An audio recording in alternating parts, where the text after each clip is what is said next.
missed you guys. I thought way too long, way too hard about what I was gonna say my first interview back, and then I said, Britt, shut the hell up, stop thinking. So I'm just gonna talk to you if that's okay.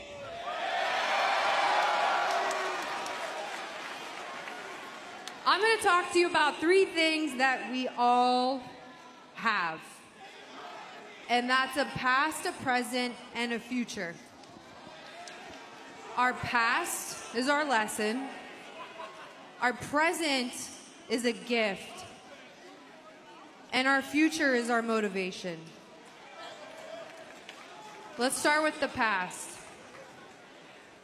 For the last 10 months, I'm sure a lot of you have been wondering, where's Britt?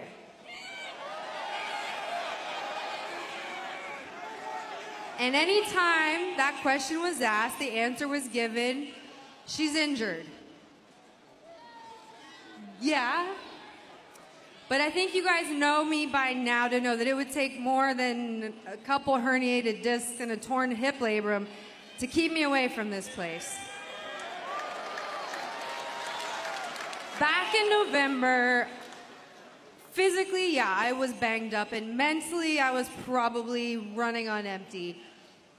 But every time I looked myself in the mirror, I said, I'm good.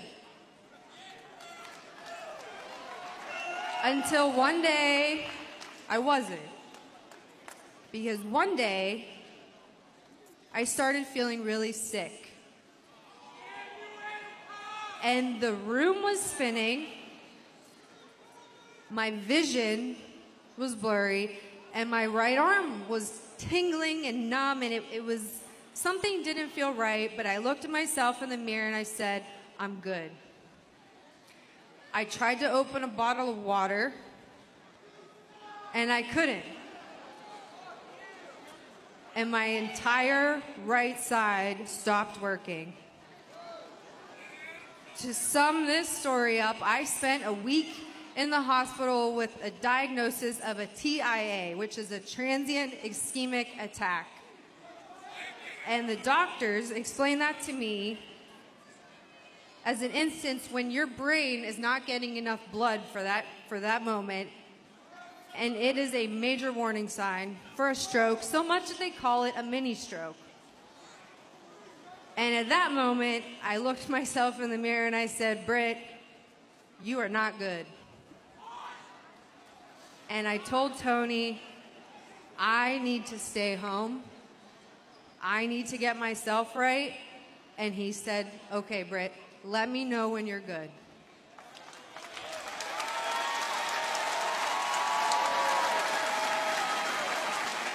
Let's jump to the present. I'm here, I'm cleared, and I'm healthy.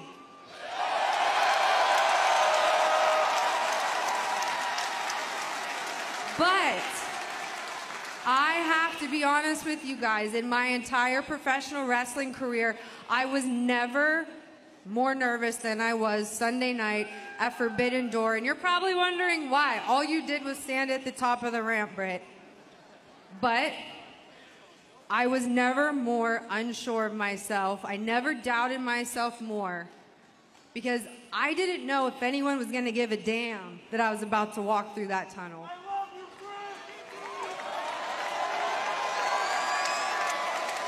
And you're cheering right now because you all have felt that. You have felt the fear of rejection, and it's irrational, but it's persistent as hell. And the fear of rejection is often worse than the rejection itself. But vulnerability is showing up even when we have no control over what's going to happen. And Sunday night at Forbidden Door, when I needed professional wrestling, when I needed all elite wrestling, when I needed you welcomed me back with open arms and DND chants. And for that, I will always be in your corner. Because at the end of the day, I'm one of you. And I mean that from the bottom of my heart. Let's go to the future now, which is your motivation. And I'm going to leave you with this. When you are going through a hard time, go through that shit. Be present and feel all of it, because if you do, it's going to make it that much better when you get to the other side. And you will. We all will. Because we all possess the impulse to be elite.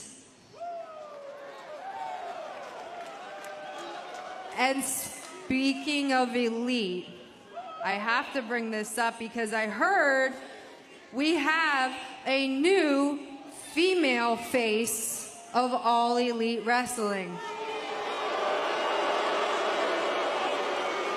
And it must be so rewarding for her to be able to call herself that after shedding blood, sweat, and tears in this very ring and building this company from the ground up. That must feel great for her, right?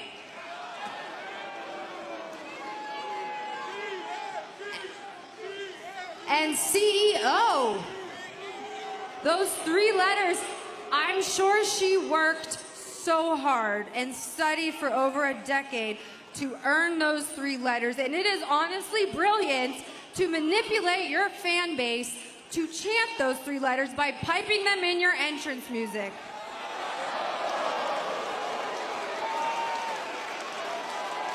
But guys, I don't think we need music to tell our new friend the only 3 letters that matter in this company are D